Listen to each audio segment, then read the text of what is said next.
This is the picture I'm going to paint today.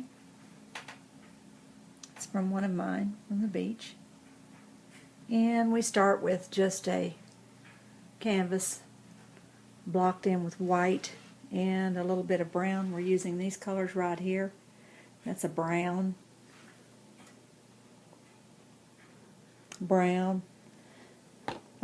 just mixed, and a background.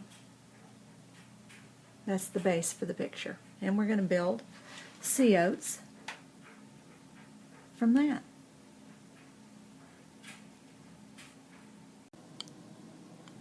This photograph has almost a vintage quality to it. Let me see if I can hold it up. It has almost a vintage quality to it. It's an app that I used with the iPhone. But I like that vintage quality, and I wanted to get that in the painting. So I've gone back and with the darker brown, kind of blended in around the edges, the darker brown, and then we'll start adding in the clouds and the beach. Done with the big brush now.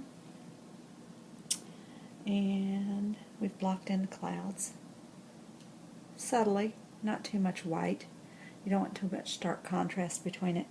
And I've blocked in the line where the beach line's going to be, and the row of sea oats.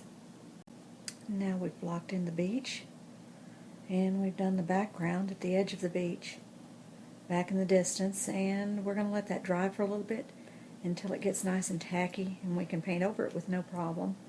And then we're going to start blocking in the fence and the sea oats and seagrass. Okay, here we have blocked in the background where the sand dunes kind of meet the grasses in the back, and the grasses are just kind of dark and don't have detail. But then we back up and we start adding grass, little bits of grass. Now what you need to notice with this grass is there's a shadow right there, a little bit of a shadow on each one, and then we start adding a little more grass, until not too much.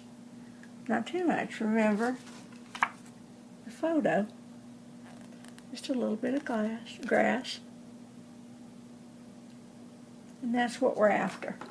Just to add little tufts of grass before we add the fence and the sea oats. Now we add the sea oats, and just wisps. They kind of bend to the right. I want you to notice they all bend to the right. Why? Because the wind. The wind blows the sea oats.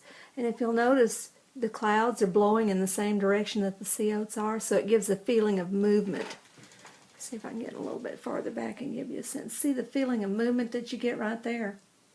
And it being in monochrome colors, which is brown and white basically, I think that it makes the movement more noticeable. That's just my opinion. Let's go on further and see what happens. Now we're going to start adding these little clumps of grass down here in the front. You start adding those at the base of the sea oats. Your fence goes in last, so we're getting close to the end here. Okay, at this point, I've added the grass at the base of the sea oats, and you don't make it straight across. You follow the sand dunes. So it goes up and it goes down, just like a sand dune does. When you stand back, guess what? You've got your sand dunes with your sea oats.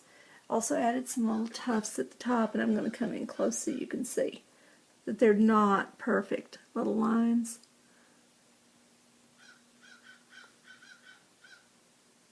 But basically just like a sea oat would be. Kind of rough. Wind blown. Stand back and you can see it. Now we're ready to add a little more grass at the front. Not too much, because you end up with a yard with a little sand in it if you're not careful. You can add a little bit more grass at the front, and then we're going to add our fence. Okay, now we've added the grass. But it looks smooth still. The sand looks too smooth. And the sand, I think, should be a little grainy. So what I've done is take a little dark brown, not dark, but the medium. And you put some on your brush. And then you Stamp, stamp, stamp, till it's almost out. You want a dry brush for this. And then I start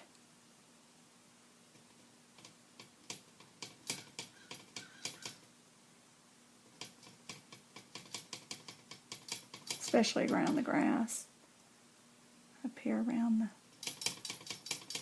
dunes. And it gives the, you hear my easel bang, bang, banging. That's from using a metal easel. Then I'll come back over here actually where I've put some paint off, pick up a little bit more, and then go back, stipple a little bit more. Now again, you don't want to stipple it all over because you end up looking like you've got polka dots on your beach, but just a little bit. You just add a little bit here and there. Keep adding it until you get it to the point where you like the look of it. See, when you come back, it gives it that sandy look. And you just continue on until you have as much as you want. Vary the colors. You want to pick up a little bit more white in some, a little bit darker in some.